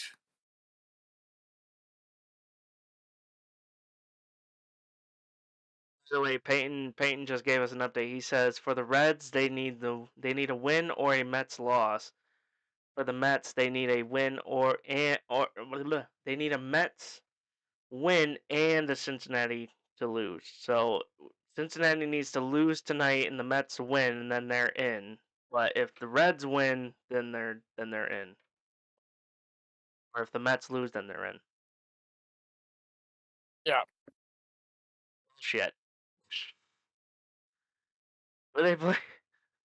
Let's play the Marlins, so maybe there's hope there. Who are the Reds? Wait, the Reds play the Brewers? Oh, there's a chance. There's a chance. There's a chance. There's a legit chance here. The Brewers are a top team in the National League this year. So there's For the no way love they're of fuck. For the love of fuck. Just fucking get the win. The Brewers will handle them. Just fucking get the win. Milwaukee, if you fuck us, I swear to God. I swear to God, Milwaukee, if you fuck us, you're getting the screaming goat. Oh. Milwaukee, look, I know that last season we were not off to good starts, but Reds have the advantage over the Mets. No, they don't. What the fuck? Well, yeah, because of the win, yeah. That's true. Love of God, just get the goddamn win. That's all I'm asking. Please. Please.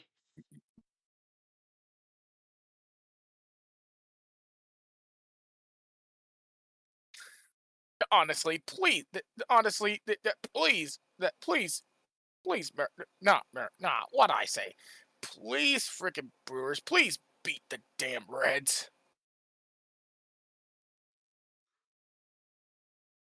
For the love of God, I'm just asking for just one goddamn miracle. You say that, and then Milwaukee gets eliminated. Hey, listen. Happens. Okay. Yeah. As far as I'm concerned, Milwaukee can go fuck themselves because I think we met them last year. I think, didn't we? Were we the one that's been in Yeah, you Milwaukee last year? Oh yeah, so yeah, you guys did. You Milwaukee's did. gonna fuck us. I know them. They're gonna fuck us. They're gonna be like, yeah, let's just toss this one. Fuck the Mets. They eliminated us last year. Milwaukee, I swear to God. Don't be a bunch of pricks. Let's fucking let us have something.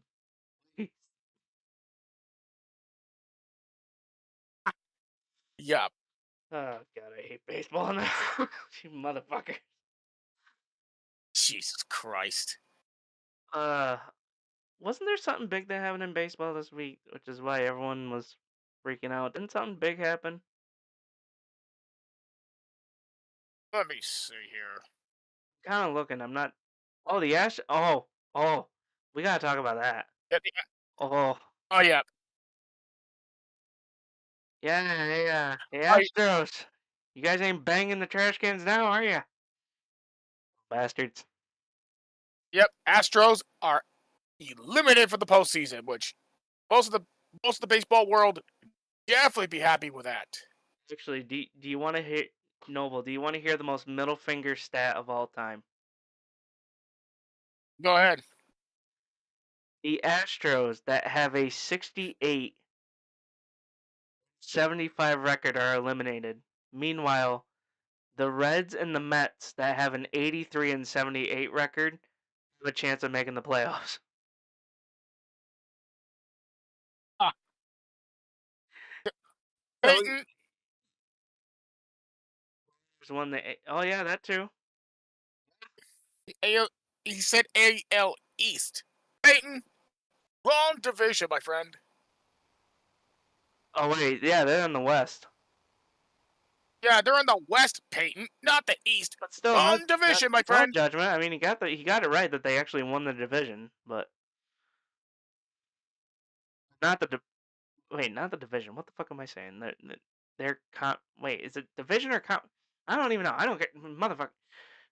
I'm all over the place with Jesus baseball. Christ. There's Yeah, no they won goddamn they Mets won the division. West. They won the West. So you got that right here. Can you just do me a favor and not fucking choke it? I'm looking at you, Soto. Fucking asshole. You better fucking hit like 12 dingers tonight.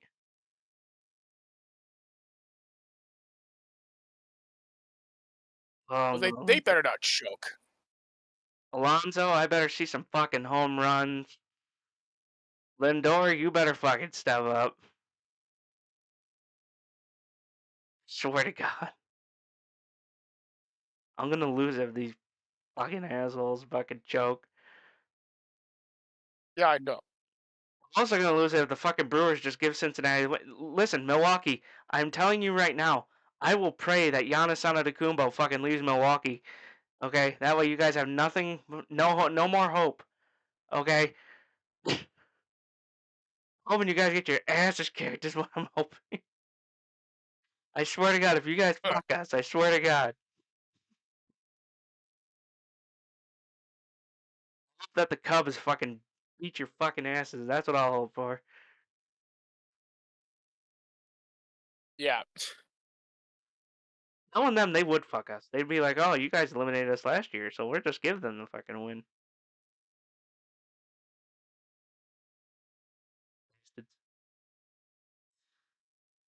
Oh God. All right, Noble. What did you think of today's show? You think you did good? I thought it was a good show today. Yeah, it's a great show. It is. Hopefully, you guys tell us in the comments below that Noble did a great show today. I thought he was on point today. I thought him being himself was on point. Now we get to do the fun part, which is end the show, which this is gonna be interesting. I do want to leave folks with hold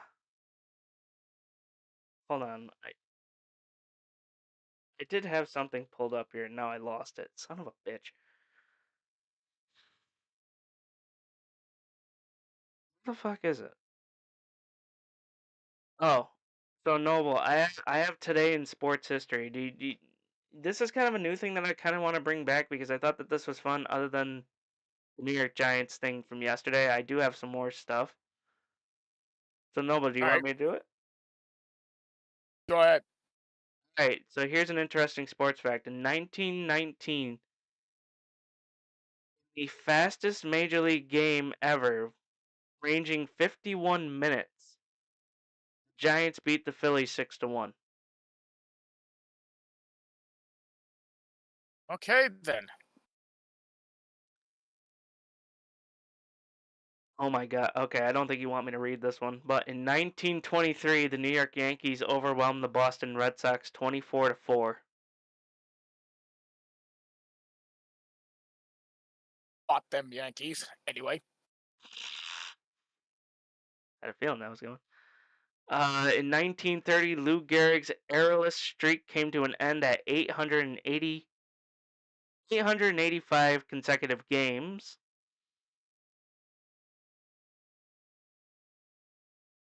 Jeez, all right. Right. Let's see here. Did have more. Where the fuck? I had one that was funny. Now I can't find it.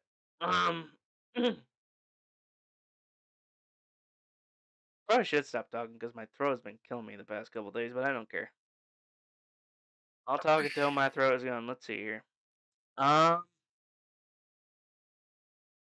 Here's an interesting one. In 2008, the Boston Red Sox retired Donnie Penske's jersey number 6.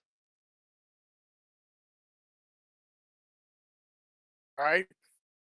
Oh God, yeah. Here's how I know the Mets are gonna lose. In 2008, the last game played at Shea Stadium before its demolition between the New York Mets and the Florida Marlins, and the Marlins walked away with a 4-2 victory. Son of Yikes. son of a bitch.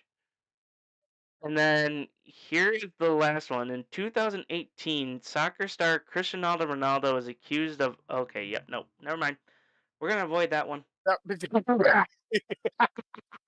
Yeah, scratch that. Scratch Scratch that. that. Yeah, scratch that off the card. Okay. Well, anyway, this has been fucking a. Uh, Again, thank you to all of our sponsors. Thank you for Noble. Congratulations on becoming my new co-host. Great first show. Hopefully, we continue to keep it going. But anyway, we're gonna end Beat Down Radio off the right way, which is announcer guy. Let's end it off the right way, ladies and gentlemen. This has been Beat Down Radio, the #1 Syracuse Sports Radio here on YouTube. We'll see you guys next time. Until then, peace out, everyone. Well, do you want to say goodbye before the announcer guy says something? Yep.